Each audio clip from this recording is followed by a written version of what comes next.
Բարև ձեզ, շնորհակալ եմ, որ ընդունել եք հրավերը։ Քանի որ թեման այնպիսին է, որ բնական կլներ, որ բազմաթիվ մտքերի համընկնումներ կլինեին իմ նախապատրաստած խոսքի մեջ, ես կաշխատեմ այդ համընկնումները իմ խոսքից հանել։ Այնուամենայնիվ,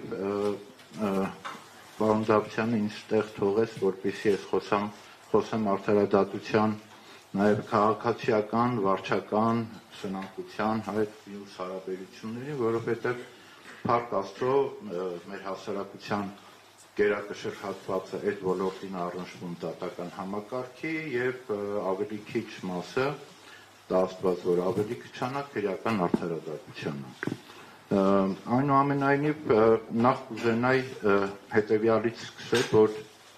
ցավոք սրտի այսօր մենք ունենք այնպիսի իրավական անվտանգային միջավայրի բացակայություն, որտեղ պարզապես դատաիրավական համակարգի ռեֆորմներ անցկացնելու կամ առաջարկներ ներկայացնելը գուցե կթվա ոչ առաջնահերթ։ Բայց միաժամանակ ես երեք վերջին օրերին, երբ որ պատրաստվում էի այս հանդիպմանը, տարօրինակ մի բանի եկա եզրահանգման կամ բացահայտման, որ փաստացի կատարված միակ ռեֆորմը, որը էական, նոր դատաիրավական համակարգը ստեղծվել է 95-96 թվականներին, երբ հիմնադրվել է այն դատական համակարգը, որը մինչև օրս շարունակվում է ըստ էության սահմանադրական արդարադատության առանձին ճյուղ, երաստիճան դատական համակարգ, նախաքննական, հետաքննական մարմինների տարանջատում եւ այս համակարգը հետագայում որոշակի փոփոխությունների բնական է ենթարկվել է, նախաքննությունը անջատվել է դատախազությունից, որ կհիշենք մեծ մասս, որ դատախազության վրա կար քննչական ուրեմն մարմնի նաև ներառում էր քննչական մարմինը եւ այլն։ Այնուամենայնիվ այդ ծանր պայմաններում 95-96 թվականներին կատարվել է մի ռեֆորմ, որը իր չափերով, իր տեսակով գուցե օրինակա, թե ինչպես կարելի է անգամ ամենածանր պայմաններում գնալ այդ տեսակ ահռելի ռեֆորմի։ Եվ արդարացիորեն ասենք, որ այնուամենայնիվ այդ ռեֆորմի արդյունքում ստեղծվել էր դատախազական համակարգ, որը որոշ դեպքերում նաև իրոք կարողացել է անկախություն դրսևորել։ Եվ ես կարծում եմ, որ շատ սխալված չեմ լինի, եթե ասեմ, որ եթե չլիներ 2008 թվականի դատական համակարգին հասցված այդ կացնի հարվածը, գուցե թե մենք այսօր չունենայինք այս աստիճան աղետալի վիճակ մեր դատաիրավական համակարգում։ Բայց ես ուզում եմ նաև արձանագրել, որ երկրորդ հարվածը մենք ստացանք 16-18 թվականներին, երբ սահմանադրական փոփոխությունների արդյունքում դատական համակարգի կախվածությունը, եթե նախկինում գործադիր իշխանությունից էր, ըստ էության մենք դատաիրավական համակարգը բերեցինք, մտցրեցինք քաղաքական մեծամասնության տակ։ Եվ այսօր տեսեք, վճռաբեկ դատանի դատավոր, սահմանադրական դատանի դատավոր, ԲՏԽ անդամ, այս բոլորը ոչ միայն գործադիրին պիտի հաճո լինեն,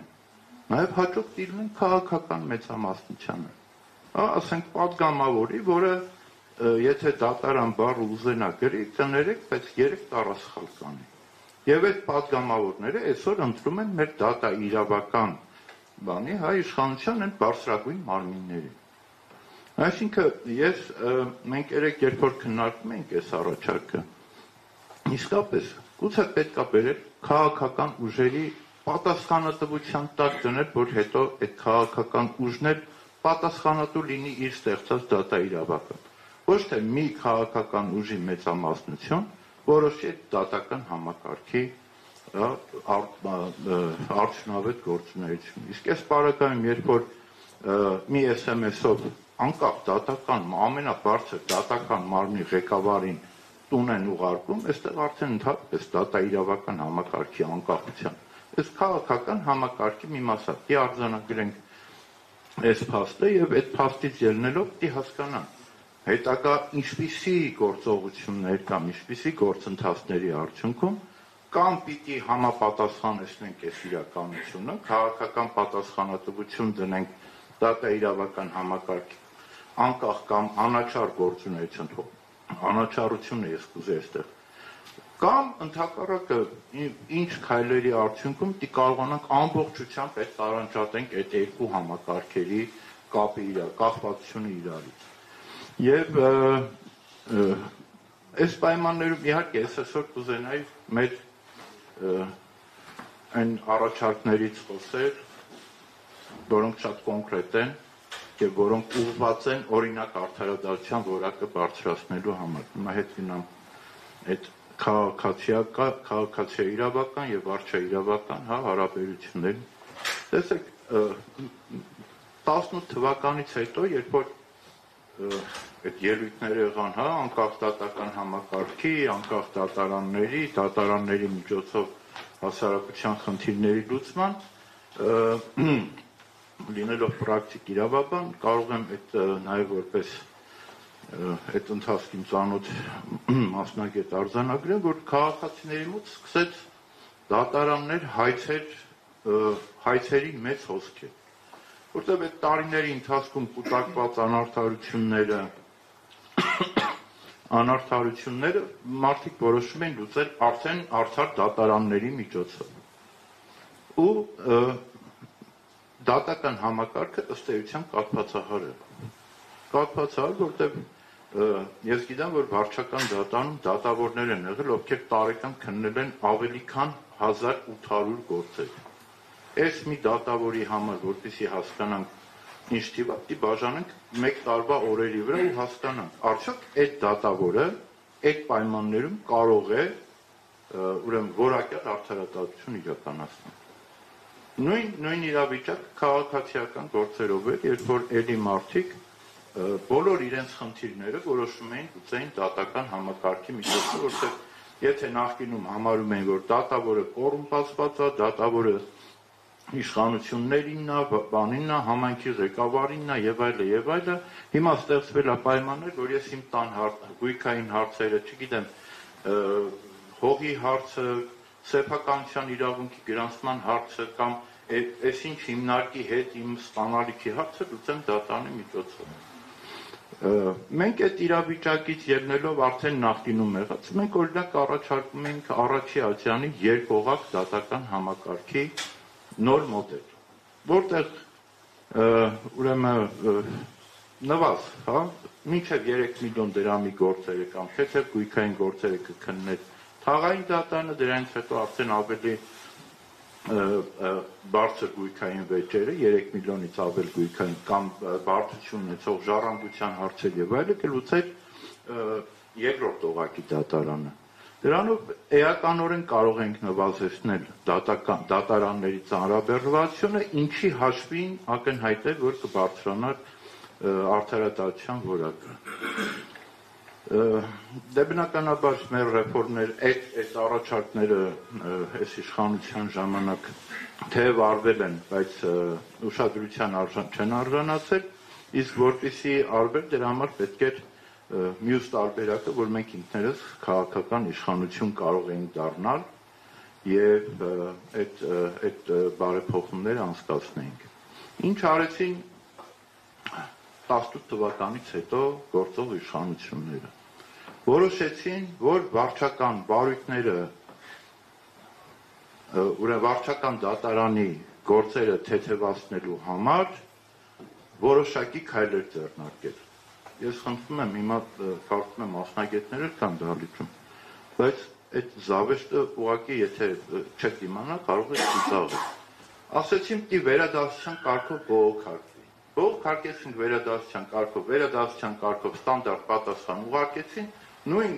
հայցերը ուղարկեցին վարչական դատարան։ Առաջ էր 1000 հայց քննում է դատավորը, հիմա էլ 1000 հայց քննում։ Բայց այդ հայցի հետ մի հատ էլ քննում այն վարույթը, որը ոստիկանությունում տեղի ունեցել։ Այդ շինց ու ինչ-որ արհեստական մի հատ ստանդարտ բանով գնացող վարույթ, գործից ավելի ուժեղա։ Ասեցին, չէ, լավ, այս ոնց որ չթեթևացրեց։ Ուրիշ բան մտածենք։ Եկեք պետական տուրք դնենք վարչական բաների վրա, բողոքարկումների վրա, որը առաջ քաղաքացիները ազատված էին պետական տուրքից, եկեք պետական տուրքով ծանրաբեռնենք։ Հետևյալ նախնդիրը, ես 4000 դրամ պիտի պետական տուրք վճարեմ օրինակ, 3000 դրամանոց ակտը բողոքարկելու համար։ Լուծեցին խնդիրը, որոշակի լուծեցին։ Բազմաթիվ քաղաքացիներ ուղղակի դասին տանենք ակտը լուծեն։ Այսինքն սրանով եւ արդարադատության որակը չբարձրացավ, եւ արդարությունը ուղղակի բերեցին հավասարեցին գետնին։ Բայց ես չեմ կարող քաղաքականությունը այս թեման չխառնել իրար այս բանը։ Այս իշխանությունը այլ բան չէր կարող անել։ Հիմա նոր բան են բերել, հաշտարարի ինստիտուտը, որը քաղաքացի իրավական որոշ ոլորտներ իբրև թե հեշտացված կարգով քննում է։ Մարդը դիմում է դատարան, ասում է ալիմենտ տվեք, երեխա է պահում, չէ ալիմենտ է ուզում, բաժանվել են ամուսնուց։ Առաջ դատարան այդ մի կերպ քննում էր 2 տարում տալիս էր այդ ալիմենտը։ Հիմա ասում են, չէ, գնա մի 3-4 ամիս հաշտը, դե պարզ է, մարդիկ համաձայնության չեն եկել, եթե դատարան են գնում։ Եթե համաձայնության գային, առանց դատարանի կլուծեին խնդիրը։ Ասում է, չէ, գնա մի 3-4 ամիս հաշտարարի ինստիտուտում տանջվի, հետո նորից կգաս դատարան, կգաս նորից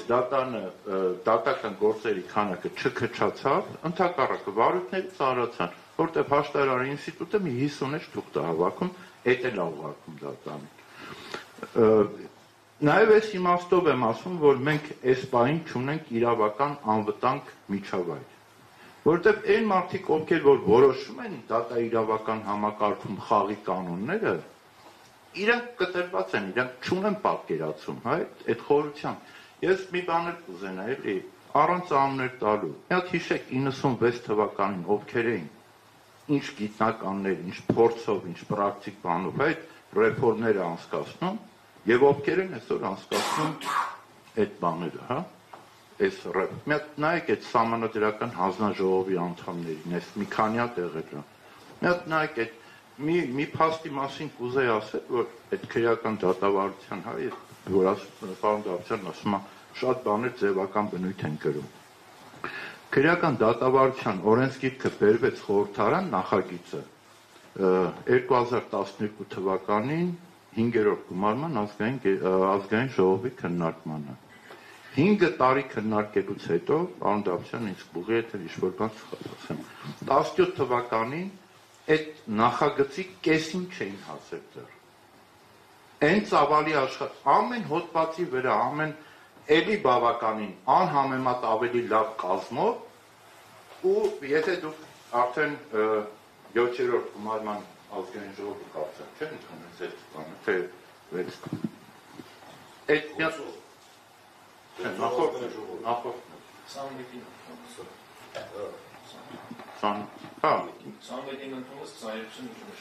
Հա, բայց քննարկումներն արեց նախորդ բան։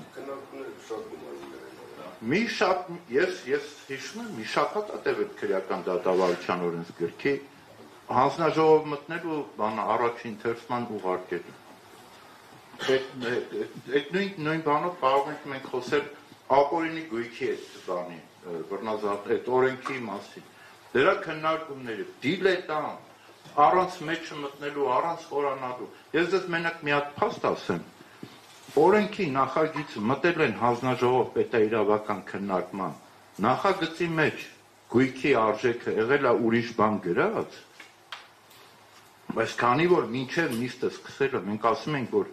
չի կարելի այս արժեքով մտցնել, այս բոլոր քաղաքացիների վրա գրեթե այսօրվա անշարժ գույքի գներով դուք տարածում եք, նախագծի մեջ ուրիշ թիվ է գրած եղել, նախագիծը ներկայացնելուց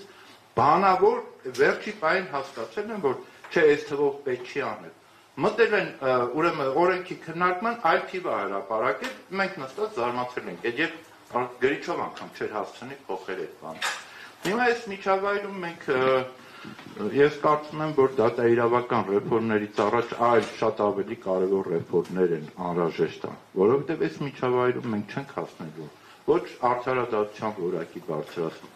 ոչ դատաիրավական համակարգի անկախության մասին ընդհանրապես ակնհայտ է, որ խոսելը ուղղակի ծաղելի է, երբ որ գիտեք, մենք 2008 թիվ տեսած մարդիկ ենք, մենք գիտենք ոնց էր քրեական այդ գործերը կարվում, մենք տեսել ենք, թե դատարանը ոնց է չնում, բայց ուղղակի ակնհայտ տեսանյութը կա, 3 հոգի կանգնած հանգիստ զրուցում են, առանց վեճի, առանց որևէ բանի, 5 րոպե հետո այդ 2 հոգուն կալանավորում են, ընտրական իրավունքին խոչընդոտելու հոդվածով։ Այս արդեն ակնհայտ է, որ մենք գործ չունենք ընդհանրապես համակարգի, ընդհանրապես օրենսդրության հիմա, օրենսդրությունը,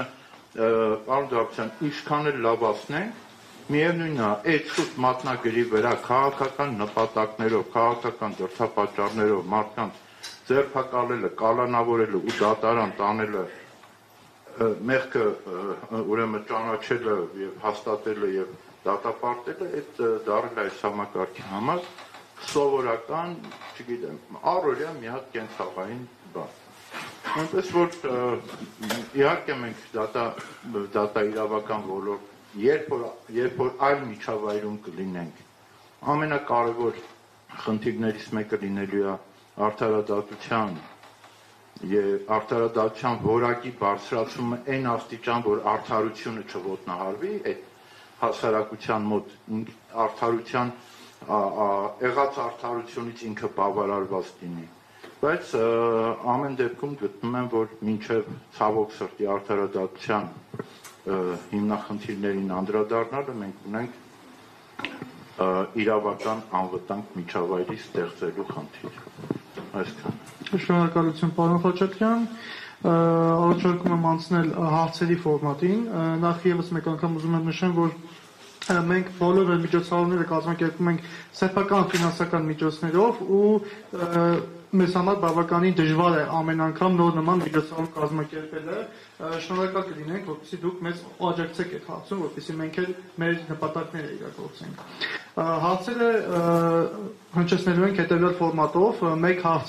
ես որպես մոդերատոր կհղեմ մեր խոսնակներին, 2 հարց կլսենք Դավիթից եւ հետո կրկին շրջափուլելով